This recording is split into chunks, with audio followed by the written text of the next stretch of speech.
अंकित और अनु भाई बहन थे।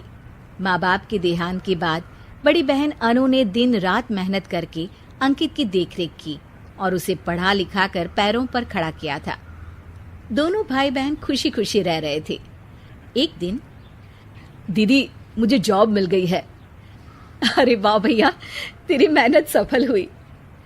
मेरी मेहनत नहीं दीदी, आपकी मेहनत। अगर पापा के निधन के बाद मेरी जिम्मेदारी आप न उठाती तो ये सब नहीं हो पाता। मेरी सफलता सिर्फ आपके बलिदान की वजह से है दीदी। कुछ महीनों बाद अंकित की शादी सीमा से हुई। सीमा बड़ी ही चालाकी से अनु से मीठा मीठा बोलकर घर का सारा काम करवा लेती थी और खुद अंकित के साथ घूमा फिरा करती थी।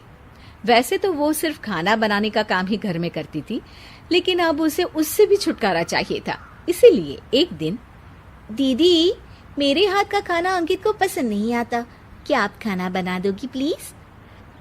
अरे हाँ, ये भी कोई कहने की बात है, जरूर। सीमा इस बात से मन ही मन बड़ा खुश होती है और अगले दिन के झाड़ू पोछे के काम से छुटकारा पाने के लिए एक और तरकीब लड़ाती है। हॉल में जोर जोर से कराहने लगती है। उसके कराहने की आवाज सुनकर अनु हॉल में भागती हुई आती है। क्या हुआ सीमा? दीदी लगता है मेरी कमर अकड़ गई है। वो क्या है ना, मुझे झाड़ू पोछा करने की आदत नहीं है ना। मेरी मम्मी पापा ने मुझसे कभी ये काम नहीं करवाया। अरे कोई बात नहीं, झाड़ू पोछा ही तो है, मैं कर लिया करूंगी। ऐसे ही धीरे धीरे सीमा ने घर के सारे कामों का बोझ अनु पर डाल दिया। घर का सारा काम अनु करती थी, फिर भी सीमा को अनु से छुटकारा चाहिए था। इसलिए एक दिन वो अंकित के ऑफिस से लौटने से ठीक पहले ढेर सारे कपड़े लेकर धोने का नाटक करने बैठ जाती है। अरे सीमा, इतने कपड़े? अब क्या करूं, अकेली पड़ जाती हूँ। करना तो मुझे ही है ना। अरे दीदी से मदद ले लेती। अच्छा, ताकि सारा जमाना कहे कि भाभी बड़ी ननद से काम करवा रही है। और वैसे भी दीदी ने तो साफ कह रखा है मुझे कि तुम आज जो भी हो सिर्फ उनकी वजह से हो, इसीलिए अगर उनके बनाए इस घर में रहना है तो काम करना ही पड़ेगा। ये सब सुनकर अंकित को बहुत गुस्सा आ गया। उसने अनु को बुलाकर कहा, दीदी ये घर पापा ने बनाया था और इसमें मेरा भी हिस्सा है और मुझे वो चाहिए। ये सुनकर अनु को बुरा तो लगता है, मगर वो दूसरे ही दिन घर का बंटवारा करने के लिए वकील के पास चली जाती है। वहां से लौटते हुए अनु का एक्सीडेंट हो जाता है, जिससे वो दोनों पैरों से अपंग हो जाती है। अब मजबूरन उसकी पूरी देखरेख सीमा को करनी पड़ती है। एक दिन सारे कामों से थक कर सीमा अंकित से कहती है, अजी सुनते हो, अब मुझसे तुम्हारी ये बहन की सेवा ना होगी। अगर कल तक तुम इसका बंदोबस्त नहीं करते तो मैं घर छोड़कर चली जाऊंगी। अरे ये कैसी बातें कर रही हो? इस हालत में वो कहाँ जाएंगी? मैं कुछ नहीं जानती, बस कल ये इस घर में मुझे दिखनी नहीं चाहिए। अंकित अपनी बीवी की जिद के आगे हार मान लेता है और अनु को शेल्टर होम में छोड़ आता है। 3 महीने बाद, अजी सुनते हो, ये आपके लिए एक पार्सल आया है, ये लीजिए।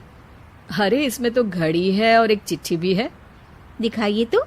अरे वाह, बड़ी ही सुंदर घड़ी है, लेकिन ये आपको भेजी किसने? पता नहीं, शायद चिट्ठी में कुछ लिखा हो। आशा करती हूँ ये घड़ी तुम्हें पसंद आएगी। रक्षाबंधन की बहुत शुभकामनाएं, तुम्हारी दीदी अनु। चिट्ठी पढ़कर अंकित की आंखें भर आती है। मैं दीदी को लेने जा रहा हूँ सीमा। अरे घड़ी भेज तो दी उन्होंने, अब क्यों जाना उनके पास?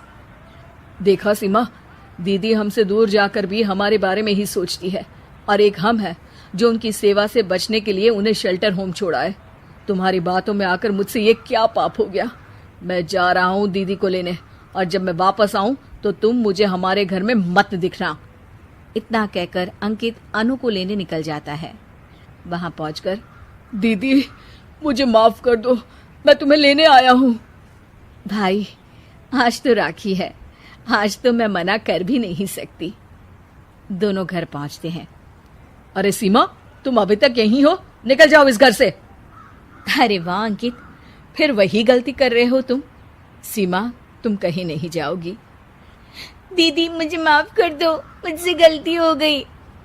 सीमा, आज ये समय माफी मांगने का नहीं है, राखी की तैयारी करने का है। चलो तैयार हो जाओ, तुम्हारे भैया के घर भी तो जाना है ना। ये सुन सीमा अनु के गले लग जाती है।